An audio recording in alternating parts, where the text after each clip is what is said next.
پہلی امتوں میں ایک آدمی تھا جس نے 99 قتل کیے ہوئے تھے۔ ایک عرصہ بعد اس کے دل میں خیال آیا کہ اپنے گناہوں کی اللہ سے معافی مانگوں، لیکن اسے یہ معلوم نہیں تھا کہ اس نے جو قتل کیے ہیں اس کی معافی ملے گی یا نہیں۔ اس نے زمین پر سب سے بڑے عالم کو تلاش کرنا شروع کیا۔ آخر کار وہ ایک پادری کے پاس پہنچا۔ اس نے پادری کو بتایا کہ میں نے 99 قتل کیے ہیں، کیا اللہ مجھے معاف کر دے گا یا نہیں؟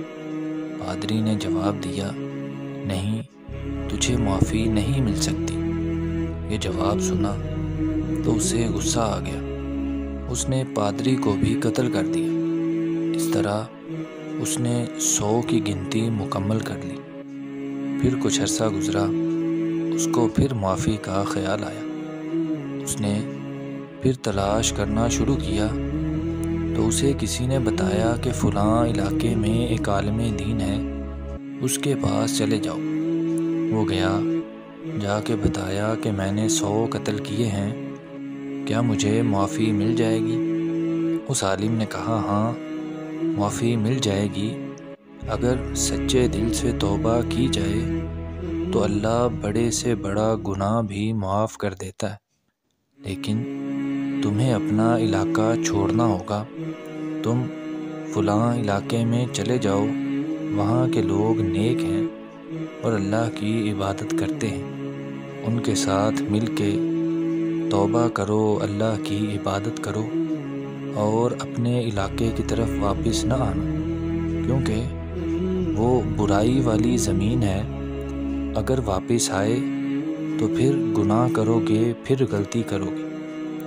وہ 100 لوگوں کا قاتل وہاں سے نیک لوگوں کی بستی کی طرف روانہ ہو گیا۔ ابھی آدھا سفر ہی طے کیا تھا کہ اس کی موت کا وقت آ گیا۔ رحمت والے فرشتے بھی آ گئے، عذاب والے فرشتے بھی آ گئے، اور دونوں میں جھگڑا ہونے لگا۔ جنت والے فرشتوں نے کہا، اس نے سچی توبہ کی تھی اور نیک لوگوں کی طرف جا رہا تھا، اس لیے ہم اسے اپنے ساتھ لے کے جائیں گے۔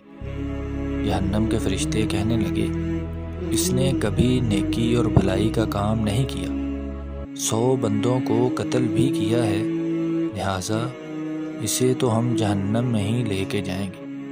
ادھر ان کی یہ بحث جاری تھی کہ ایک فرشتہ انسانی شکل میں ان کے پاس آیا اور ان کو کہنے لگا کہ میں تمہارا فیصلہ کرتا ہوں۔ اس فیصلہ کرنے والے فرشتے نے کہا کہ دونوں طرف سے زمین کی پیمائش کرو، اگر وہ برے لوگوں کی بستی کے قریب ہوا تو اسے جہنم والے فرشتے لے جائیں، اور اگر وہ نیک لوگوں کی بستی کے قریب ہوا تو اسے جنت والے فرشتے لے جائیں۔ جب پیمائش شروع ہوئی تو اللہ نے اس زمین کو حکم دیا جہاں سے وہ آ رہا تھا، وہ لمبائی میں زیادہ ہو گئی، اور اللہ نے اس زمین کو بھی حکم دیا جہاں وہ جا رہا تھا کہ وہ سکڑ جائے۔ جب پیمائش مکمل ہوئی تو وہ 100 لوگوں کا قاتل نیک لوگوں کی بستی کے زیادہ قریب تھا، اس لیے اسے جنت والے فرشتے لے گئے، اور وہ اپنی سچی توبہ کی وجہ سے جنت میں چلا۔